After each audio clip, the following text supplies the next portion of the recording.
Buenas tardes, ya estamos de vuelta en el Mundo Ahora de France 24. Muchísimas gracias por elegirnos para estar informados. Yo soy Rosa Pérez Masdeu, vamos con las noticias.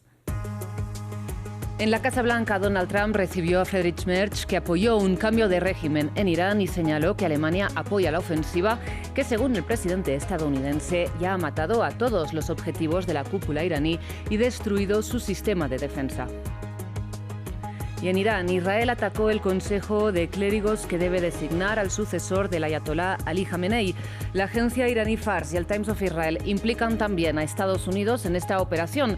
Teherán lanzó nuevos ataques contra el territorio israelí y también contra países del Golfo. En este contexto en que la administración Trump emprende una ofensiva de futuro incierto en Medio Oriente, Texas, Carolina del Norte y Arkansas votan en elecciones primarias para decidir los candidatos al Congreso de cara a las legislativas de medio término de noviembre.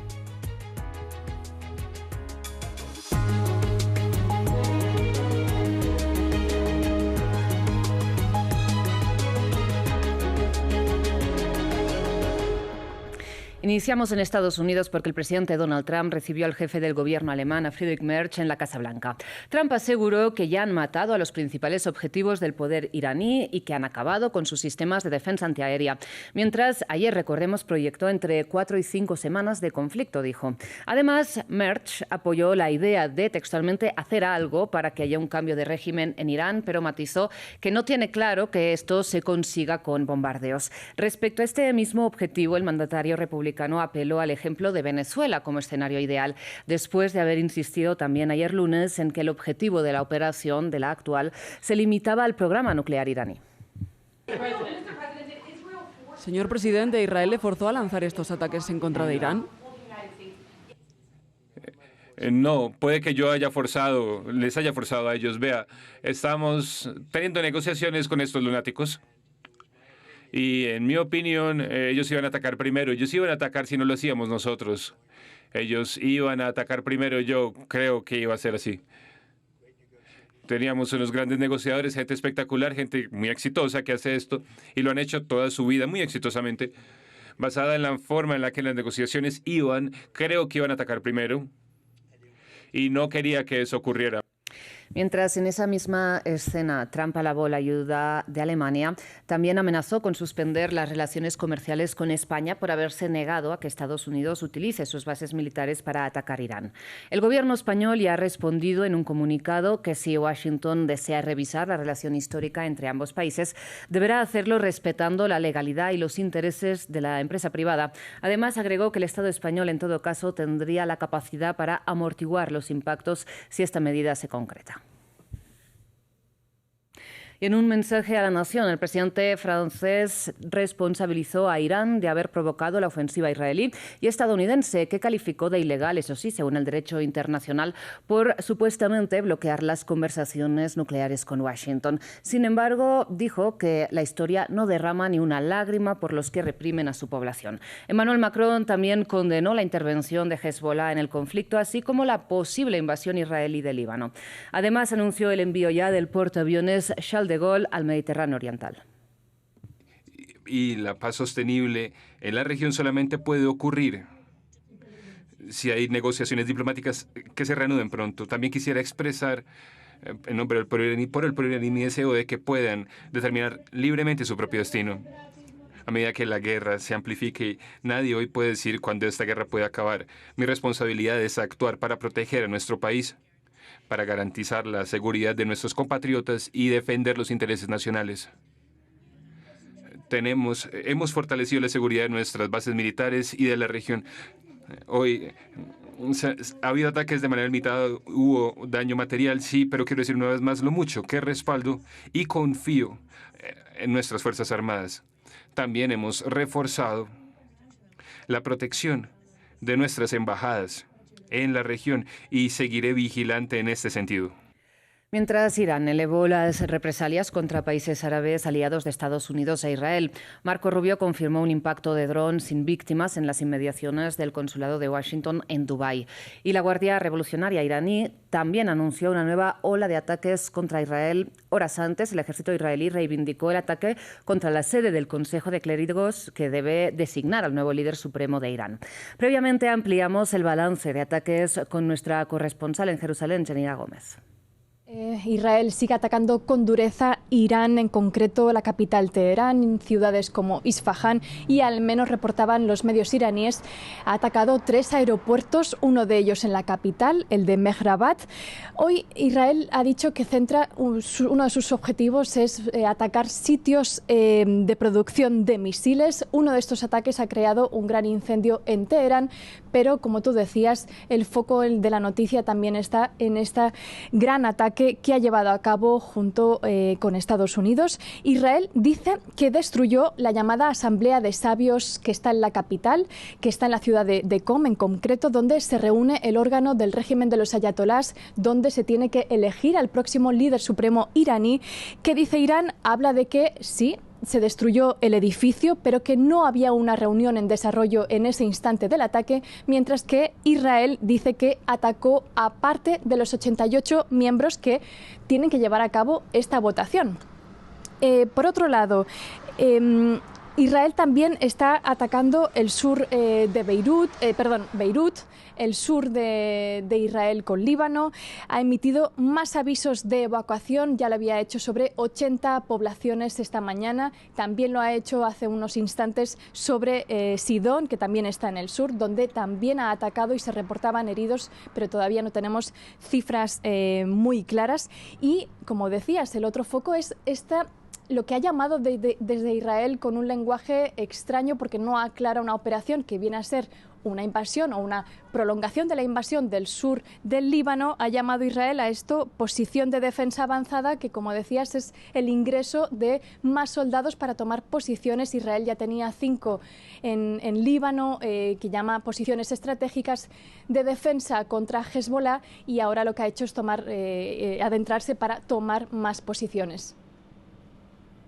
Bien, y tal y como decía Janira, ¿no? Israel volvió a atacar varios puntos del Líbano y amenaza con invadir nuevamente el sur del país, con el objetivo, tal y como mencionábamos, de crear una supuesta zona de amortiguación contra Hezbollah, que este martes reivindicó nuevos ataques contra instalaciones militares israelíes y se declaró también listo para la guerra abierta, esto a pesar de la oposición del gobierno de Líbano.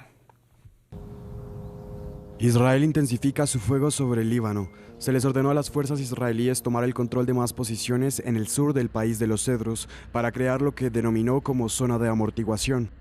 El primer ministro Benjamin Netanyahu y yo hemos autorizado a las fuerzas de defensa de Israel a avanzar y tomar el control de posiciones estratégicas adicionales en el Líbano con el fin de impedir los ataques contra las comunidades fronterizas israelíes. Algo que a los ojos libaneses va en contra de una resolución de la ONU tras la guerra de 2006, que le ordenaba a Israel retirarse de todo territorio libanés por debajo de la llamada línea azul. El ejército israelí ya estaba estacionado en 5 puntos avanzados a lo largo de la frontera con el vecino país, pero este refuerzo, presentado como una medida táctica por el ejército, marca una nueva etapa tras la serie de ataques que se han producido desde el lunes en el Líbano. Por su parte, Beirut retiró a los militares que se encontraban en varios puntos del sur, cerca de la frontera con Israel, tras la escalada del ejército israelí, según informó el martes una fuente militar a la AFP.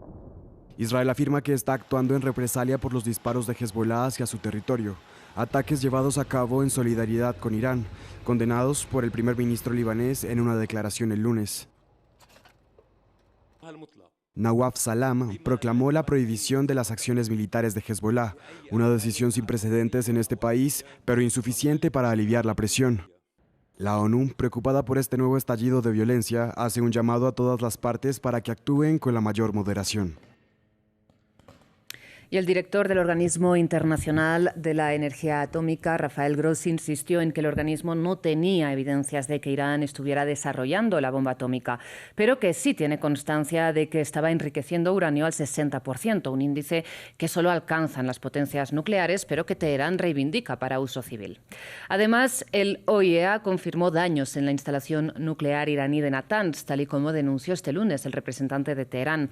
Natanz, recordemos, fue una de las 3 instalaciones bombardeadas por Estados Unidos en junio pasado, cuando Trump aseguró haber devastado el mismo programa nuclear iraní que, según sus declaraciones recientes, motivan también esta nueva ofensiva. Bien, y en este contexto que estamos exponiendo en el plano interno en Estados Unidos, las primarias para definir a los candidatos al Congreso de cara a las elecciones de medio término comienzan hoy en 3 estados: Arkansas, Carolina del Norte y Texas. Ahí en Houston se encuentra nuestro corresponsal Andrés Espinal. Andrés, muy buenas tardes, un gusto saludarte desde aquí. Cuéntanos, ayúdanos a entender por qué ha llamado tanto la atención esta cita electoral de Texas a nivel nacional e internacional, ¿no? Míranos aquí comentándolo. Gusto en saludarte, Rosa. Por supuesto, básicamente hoy republicanos y demócratas eligen a los candidatos que van a representar a sus partidos en las elecciones generales de noviembre para diferentes cargos. Se destaca la gobernación, el Senado y por supuesto la Cámara de Representantes. Esto en medio de la polémica que ha generado en el estado de Texas el reciente cambio en los distritos electorales que fue solicitado directamente desde la Casa Blanca por el propio Donald Trump y que fue ratificado posteriormente por la Corte Suprema del estado local.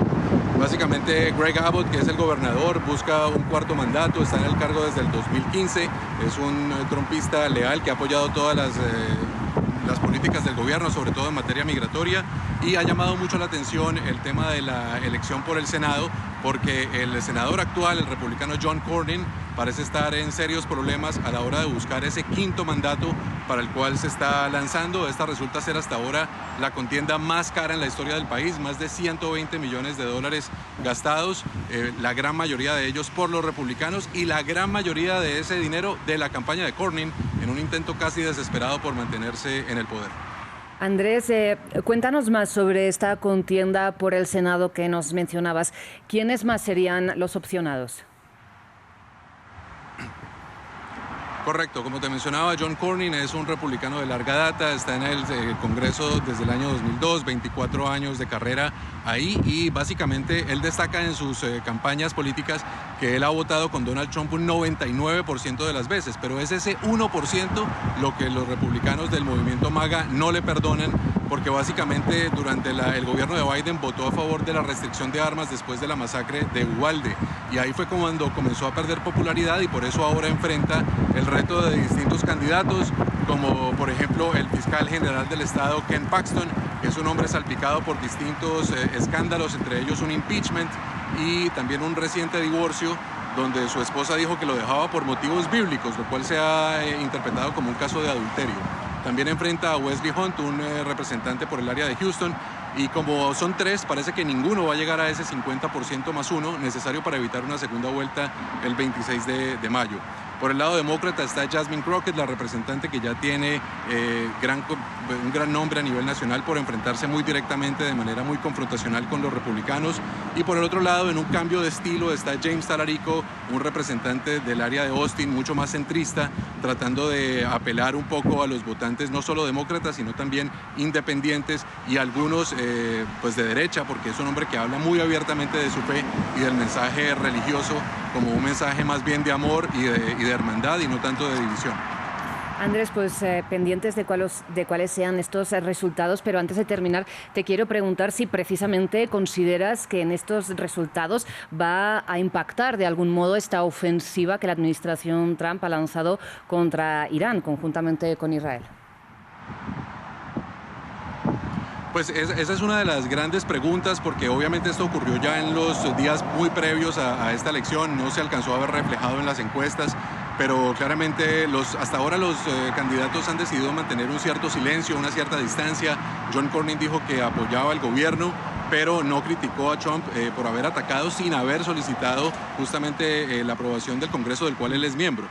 Ken Paxton ha dicho que esto no va a tener mucho impacto en el electorado MAGA y Talarico ha más bien lamentado la muerte de más ciudadanos y soldados estadounidenses en este nuevo conflicto. Desde el punto de vista de los votantes va a ser interesante porque obviamente esto cae como una promesa no cumplida por parte de Donald Trump, que se presentó como el presidente de la paz, como el presidente que iba justamente a sacar al país de esas guerras eternas, como él las llama, y ahora se encuentran con que están involucrados en un nuevo conflicto. Aquí muchos temen que el conflicto se alargue y temen también por los precios de la energía. Texas es un estado que depende mucho de esos precios y que por supuesto podrían impactar gravemente la inflación y por ende el coste de vida. Andrés, pues muchísimas gracias por esta respuesta y por toda la información y el contexto. Pendientes contigo de estos resultados cuando los conozcamos. Nosotros llegamos así de momento al final de esta edición informativa. Muchas gracias por su atención.